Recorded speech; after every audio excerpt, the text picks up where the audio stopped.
Hello everyone, welcome back to the channel. Don't forget to hit that like button and subscribe and ring the bell so you don't miss any of these important updates.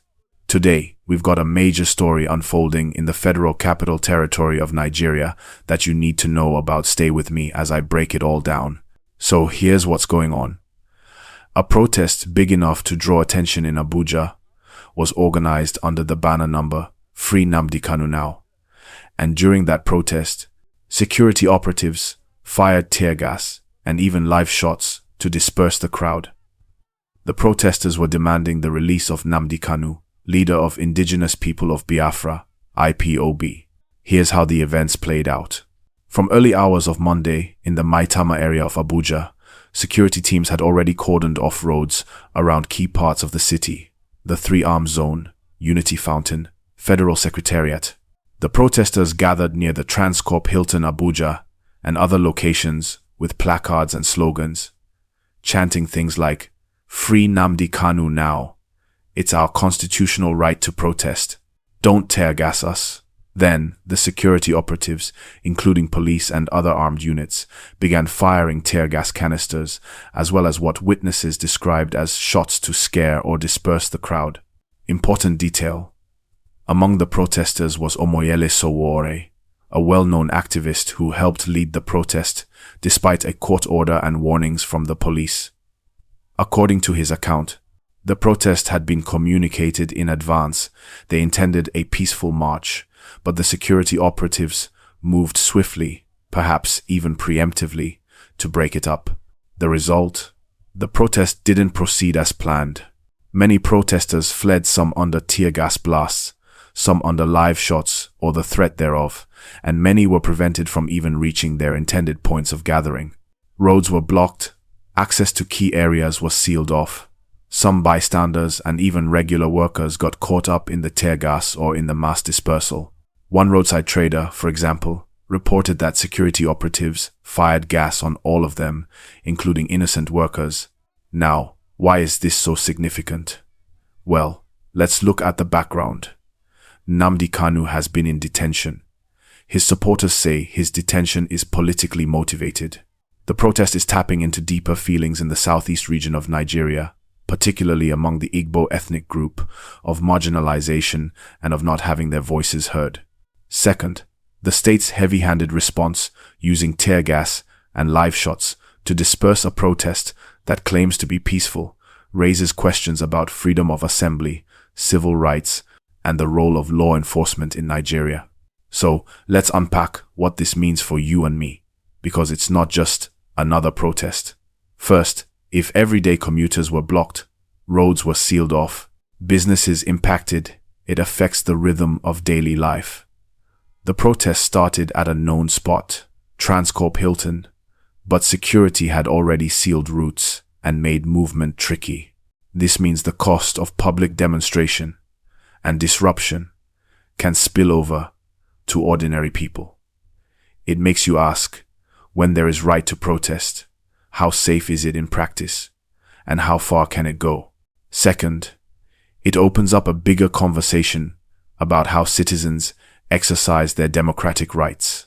If you inform the authorities ahead of time, you intend to be peaceful, you gather, but you end up getting tears gassed or shot. What does that tell us about the relationship between state and citizen? The protest organizers say they had communicated. The security side says there was a court order banning protests around certain zones. Three Arms Zone, Aso Rock vicinity. That tension is real and central. Third, the regional ethnic dimension cannot be ignored. The focus on Nnamdi Kanu and the IPOB movement brings in layers: secessionist sentiment, historical grievances, the sense of we're left behind.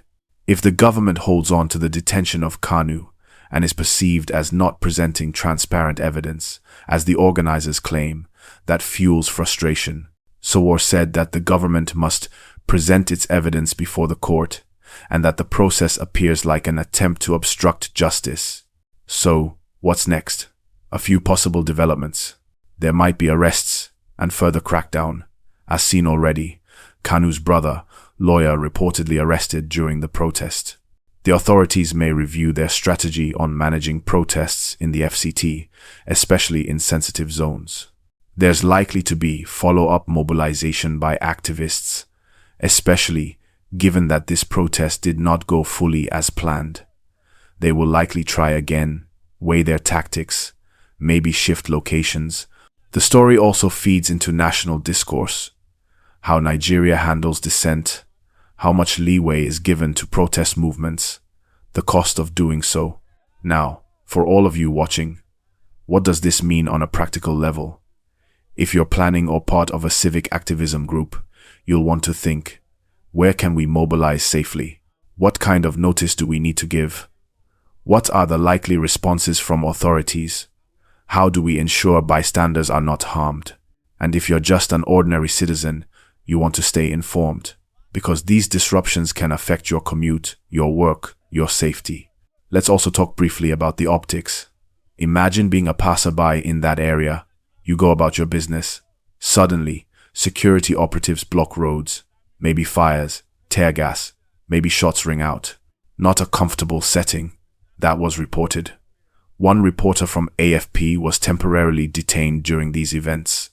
The perception of oppression grows when everyday people feel collateral damage. Let's make a small connection to the broader picture. This kind of protest response dynamic in Nigeria isn't entirely new. For example, during the EndSARS protests in 2020 and its anniversaries, we saw similar patterns of protesters gathering, security moving in, tear gas, even live shots being used. So this current moment is part of that continuum questions about governance, security, and rights of citizens. Now, I want to ask you, what do you think should happen? Should the government allow more open space for protests? Should the protesters review their strategy? What's the balance between public order and the right to protest in a democracy? Leave your thoughts in the comments, I'll read them and we'll discuss them. Before I round up, let me remind you again, if you're finding this discussion useful, smash that like button, and if you're new here, hit subscribe, turn on notifications so you don't miss our regular updates on politics, civic matters, and more across Nigeria. Alright, to summarize, protesters in Abuja under the Free Nnamdi Kanu Now banner attempted to march and demand the release of Nnamdi Kanu. Security operatives blockaded access, fired tear gas, and shots to disperse the crowd. Many fled. The movement is rooted in wider grievances of marginalization, rights to protest, and the handling of detained activists. The response from the state raises questions about civil liberties, freedom of assembly, and how protests are managed in sensitive zones. The implications are practical: commuters affected, normal business disrupted, and symbolic citizen-state relationships, ethnic, regional tensions. What happens next will shape how future protests are handled in Nigeria, especially in Abuja. Thanks so much for watching. I'll keep tracking this story and bring you updates as they come. In the meantime, show your support by liking and subscribing. It really helps the channel grow and helps us stay free from bias. Stay safe, stay informed, and I'll see you in the next update.